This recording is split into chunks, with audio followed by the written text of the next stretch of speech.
thinking and approaches to life and work, I wanted to try to warm us up and set some context for our discussions this afternoon. And one lens that has been helpful and useful to consider these different characteristics and values among different generations is taking a look at how the military has recruited to different generations. Now, if you think about it, that is a tall order, right? They are trying to get individuals to sign on for a job that they could die doing. So talk about having to persuade and really appeal to someone's values and their perspective on the world. So we'll start out with baby boomers. Now, these are people born roughly between the years of 1947 and 1964. They were raised by parents who endured the Depression, World War II, and who were now enjoying the post-war economic boom, prosperity. The dads went to college on the GI Bill. Families were able to buy homes through the GI Bill. So they had a sense of security that the country hadn't had for 2 decades. And we mean a boom. I mean, these soldiers, sailors, and airmen, they got busy, right? They got married, they had a lot of kids, right? That's the boom. And parents were able to dote on these children. The moms were home. They were watching out for everybody in the neighborhood. They were raised to believe, and with the message, you can change the world, right? And at school, there were so many of them that it was overwhelming that to the system, they learned to work well with others. That teamwork and collaboration mattered, and that's how you became successful. So they entered adulthood optimistic and very driven, right? And so let's take a look at how the military appealed to that generation, to the boomers. They used the slogans, they used the slogans, join the people who join the army, right? This is your generation. And then the slogan, be all you can be. Let's take a little listen to this. You're reaching deep inside you, go things you've never known. It's been tough, rough going, but you haven't gone alone. We do more before 9 a.m. than most people do all day. Hey, First Sergeant. Good morning. You can do it in the army. So what does this speak to? So these are adults that they believe you're going to do more before 9 a.m. than most people do all day, right? They work relentlessly in the pursuit of personal and career goals.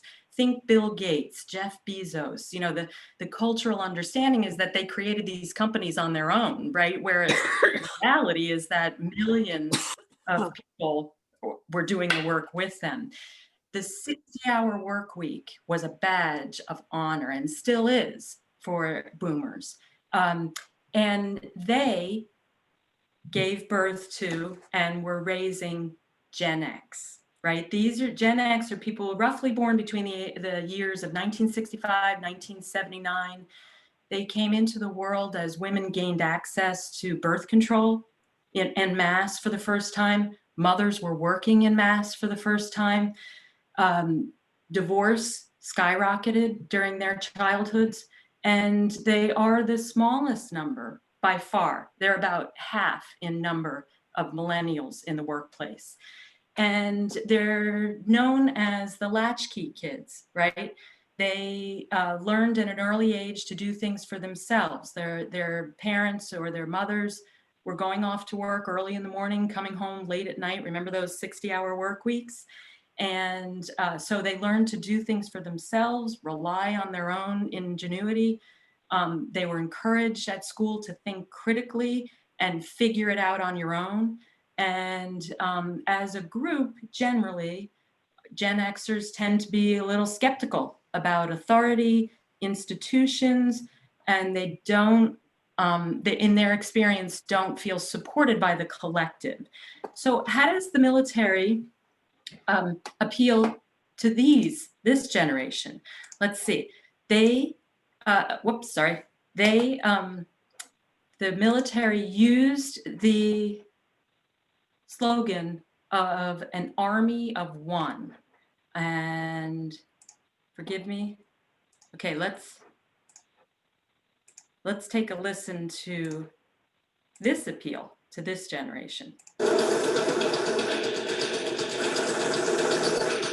An American soldier serves more than his army.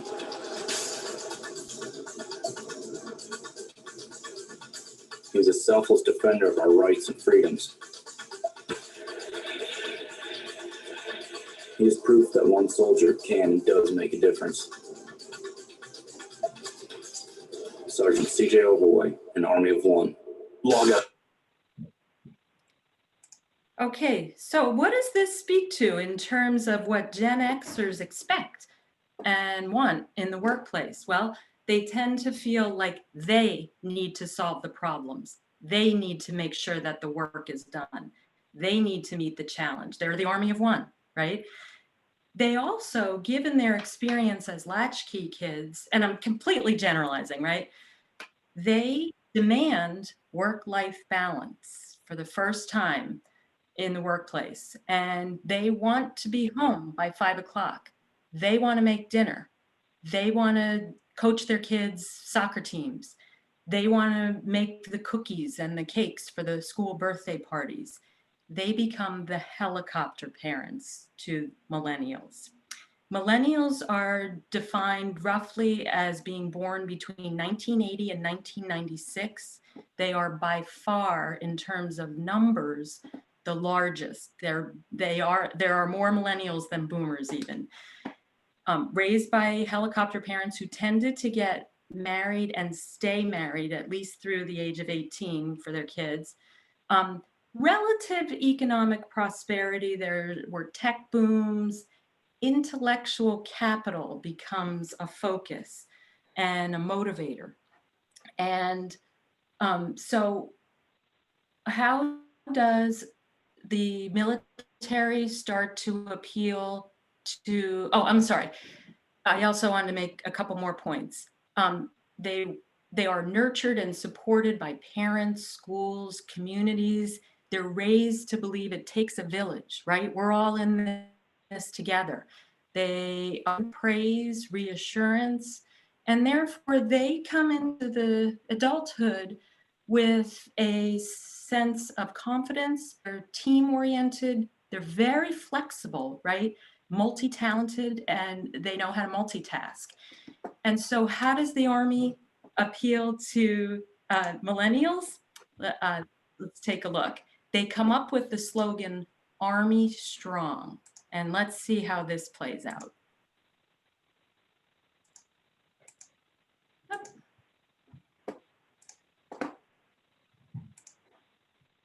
take a listen.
So here we see, so what do we see reflected here?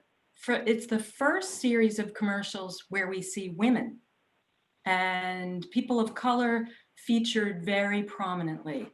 And it speaks to what millennials demand or workplace, and that is a sense of teamwork. We're in it together. We're going to be flexible. We're going to be collaborative. Where a boomer or a Gen Xer might say, we can't or I can't, a millennial will say, how might we? And then they'll come up with 3 different ways that we can try to solve a problem. They want and expect growth opportunities. They expect flexibility. In other words, they don't necessarily want to work 9. Want to work 60 hours. That's not a badge of honor for them. They want things like pet-friendly offices. They don't want a cog in the machine. They want to know how their individual contribution will help the entire company and the community as a whole.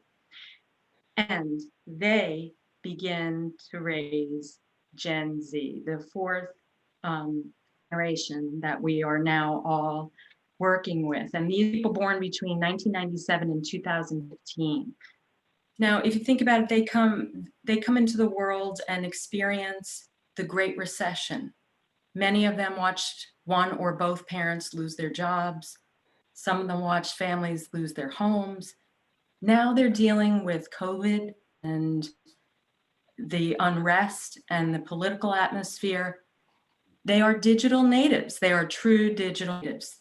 They're avid gamers, music goers, so either in person or online, ever present and communicate through devices, right?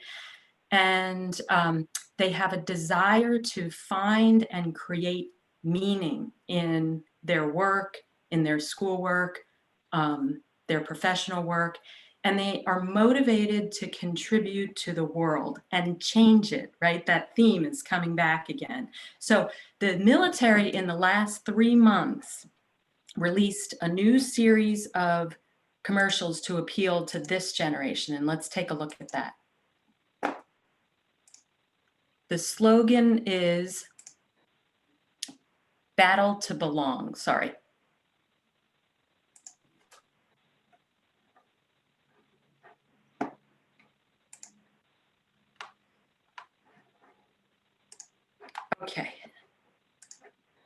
Okay, let's take a listen to this appeal to Gen Z.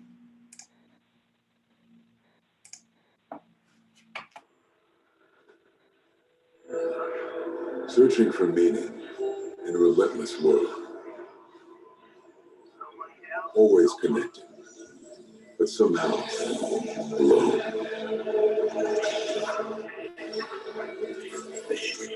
Trapped by illusion.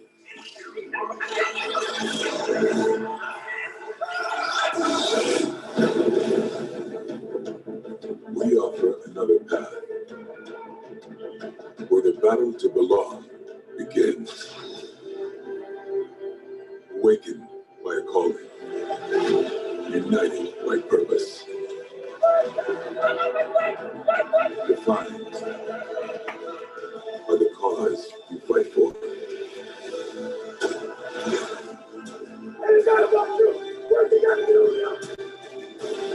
No one can ever take away what it means to be among the few, the proud, the Marines.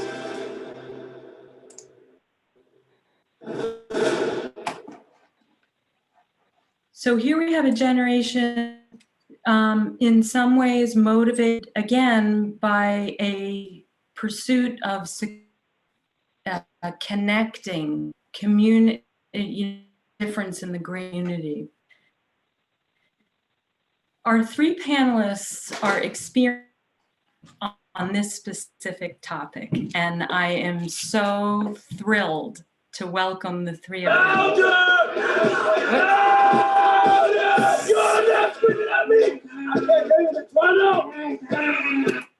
Sorry about that, everybody.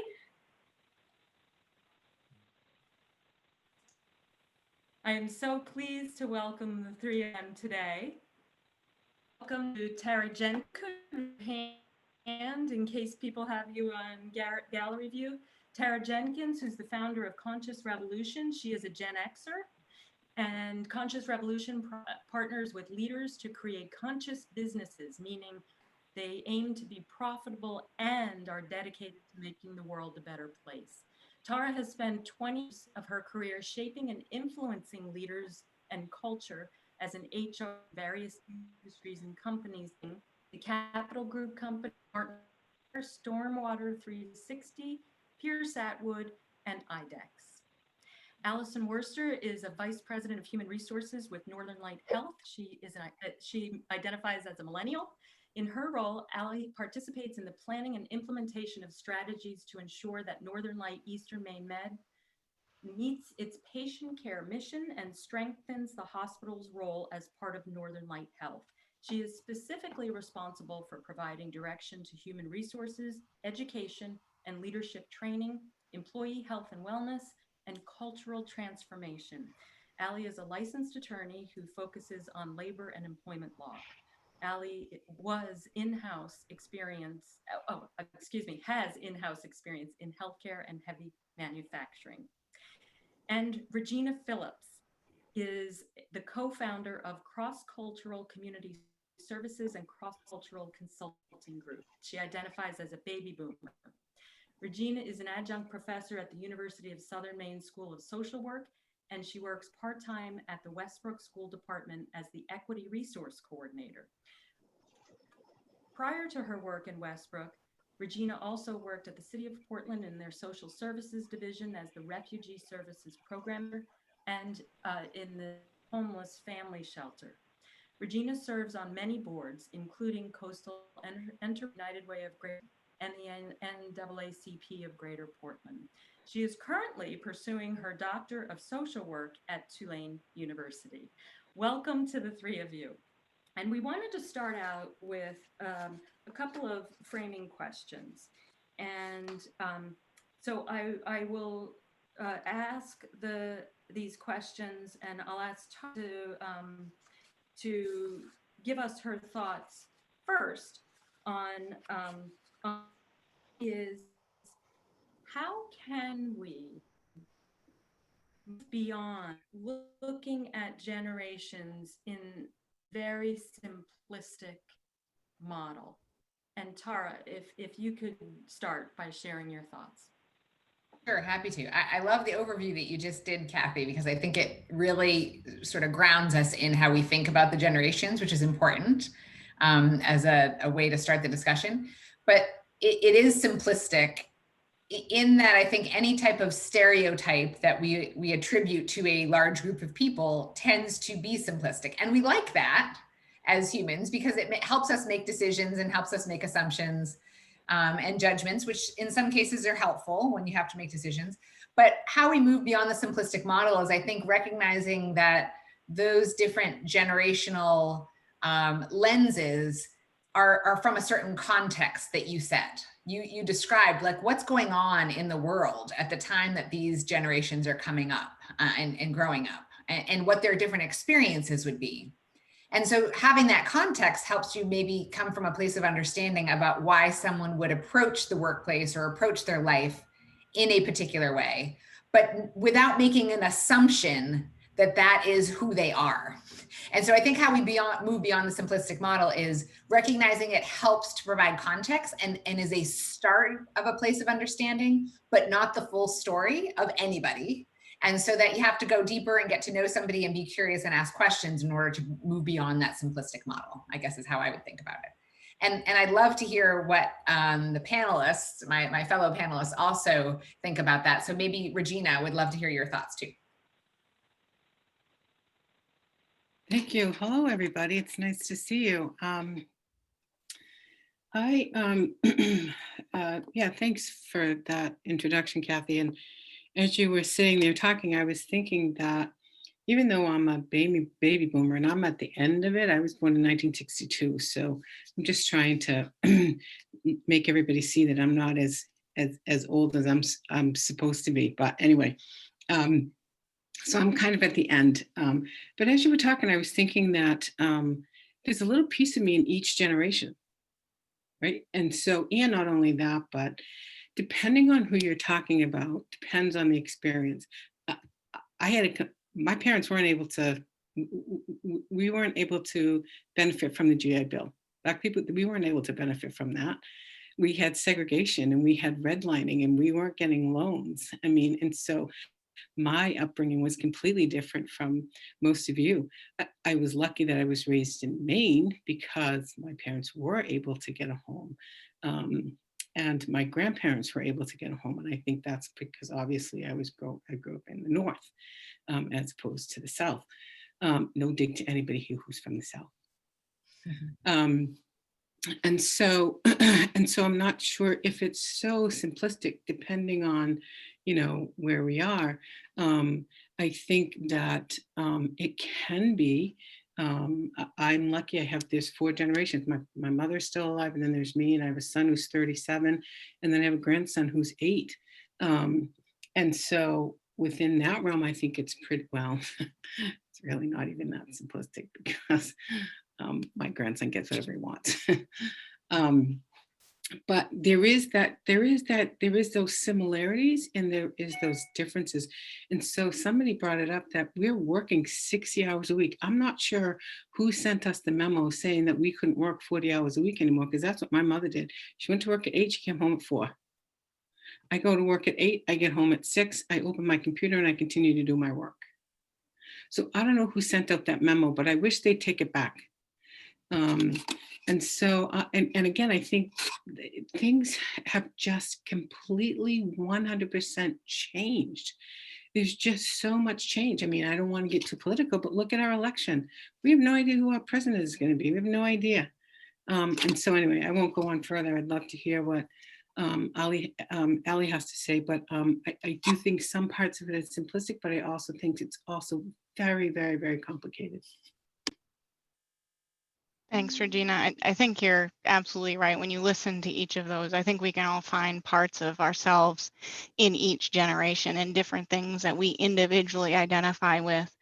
And I do think that when you generalize, you get a good feeling for where somebody might be. And that can be a good jumping off point. It can be a great starting point, but everybody comes to the table with the different life lived experiences that they've gone through. I know that you said that the millennials generally have the Gen Xers as parents. My parents are boomers. So, you have cross-cultural, cross-generational there. And there's different things at play in terms of whether or not someone had parents at home or whether or not someone had grandparents at home with them, whether there was one working parent or 2 working parents. And those things can kind of align across generational lines, but they don't always line up that way. And sometimes those characteristics can be stronger than the generational alignment. I think the way that we move past it is this purposeful discussion where we have the discussion about the fact that there are these generational differences that people have perceived and people self-identify with. When I walk into a room and I think about, well, what is it that they're going to perceive when I walk in? I'm thinking about the things they would attribute to the age as I walk in the room. So people carry that with them. And if we're not purposefully identifying and moving past that and talking about it, it just kind of sits there. And there's much more underneath that we can bring together to the table. Ali, could you continue that thought? So what is the risk of not acknowledging and discussing these differences and the tensions and also opportunities that arise around these generational differences? Yeah, I think there's definitely a risk there that you can't be blind to the fact that there's really deeply entrenched stereotypes that people attribute to others and also self-attribute. And you have to have discussions about what those are and whether or not they're true.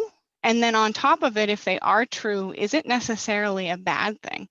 One of the examples that I like to talk about here when I talk with people is this idea that younger generations bounce from job to job to job, and that can be held against them. Geez, they're just job hopping all the time.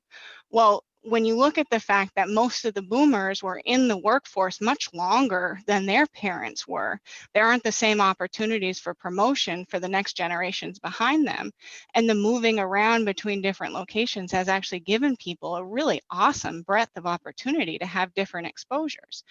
And when you manage people, if you're managing them from the perspective of, oh, well, they're not going to stay here, so I shouldn't invest time in them, you're wasting one of the best athletes you have on the bench. You know, use them for what you've got them for now, get the best out of them that you can. And unless you have that dialogue about, well, you know, why aren't you using Susie? Why aren't you using John? Well, I'm not going to assign them to a long project because they're not going to be here in 5 years. Unless you have those discussions with people, you risk some really fantastic productivity and dispelling some of these myths. On the flip side, if you don't acknowledge that it's okay for someone to jump every 2 or 3 years, you're going to disenfranchise the group that has done that successfully throughout their career. I've boomeranged back and forth between places, left on good terms, gone and gotten. I had a mentor once say, you know, it's like a video game. Go collect your bananas. You don't know when you're ever going to need them.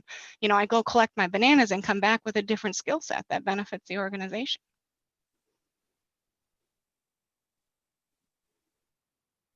Gina, what would you add to Sorry, terms of the that's not importance great. of What was that, Kathy? recognizing these?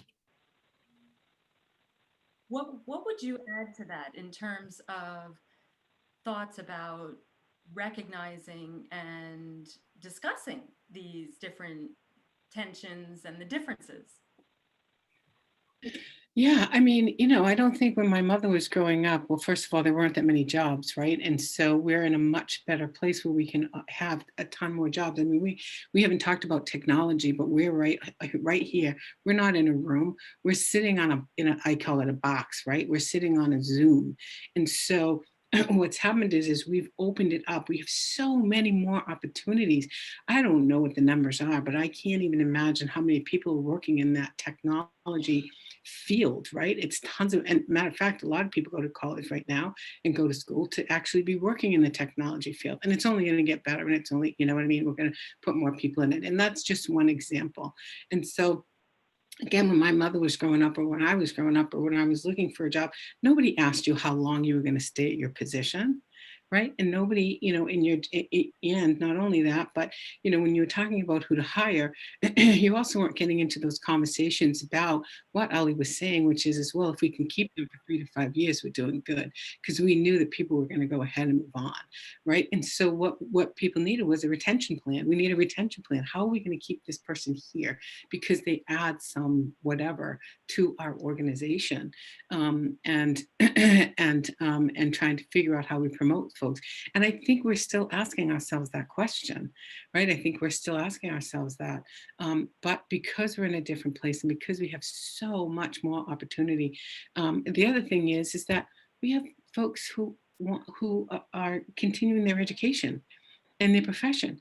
I have a 31-year-old who several years ago was dating this woman who I adored. He's married now to somebody else, but I adored. And so they were dating for a couple of years. And automatically I was ready to have the conversation with him and say to him, okay, so when you get married? And he was like, time out, like chill, right? He was like, I'm into my career.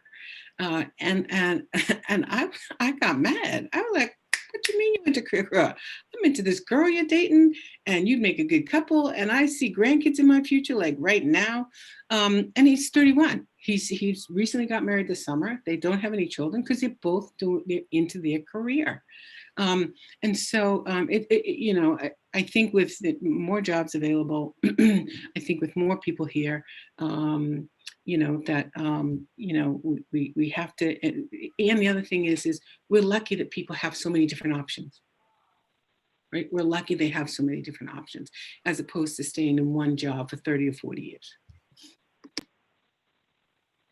Tara, what would you add to that before we move into the breakout rooms? Yeah, just briefly, because I know we're eager to breakout rooms. I think, you know, we all know the saying about, you know, what assumptions can do to us. And I think that's where I've seen this go wrong, and where I feel really passionate about helping people use this topic and the knowledge that we're sharing here as a way to bring us together for deeper understanding. And so I think when it's not highlighted, either in ourselves, to Ali's point, or in conversation, that I'm making this assumption because, you know, you're this way in the way that I perceive you, and someone doesn't, that's like not brought to the front or the fore to have a discussion about it, then that's where we get into resentment and divisiveness potentially coming into relationships. So I think it's really important to have the context that we're talking about, but then name it and verbalize it so that we all are moving forward with the same information, because as we've said, there's a little bit of this in each of us, and most likely for all of us. And so it's really important to not make silent assumptions about people and be checking in so that we can take advantage of the opportunities. Okay, thank you for getting us warmed up and thinking and open our minds to perhaps seeing other generations than our own through different lenses and different understandings. And so that will be the central theme in the breakout rooms. So we are going to open up breakout rooms. You'll get an invitation to join one of the 3 breakout rooms. And we're going to give everyone a good half hour for these discussions. Have fun, participate, and we'll see you back here in the bigger group in about half an hour, 35 minutes.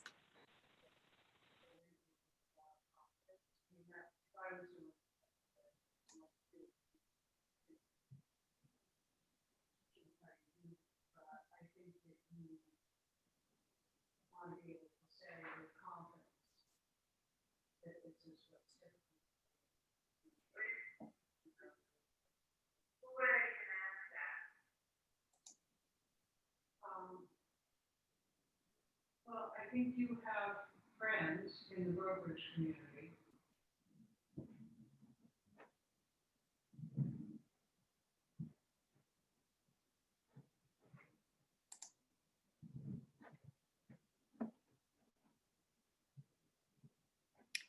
Julie?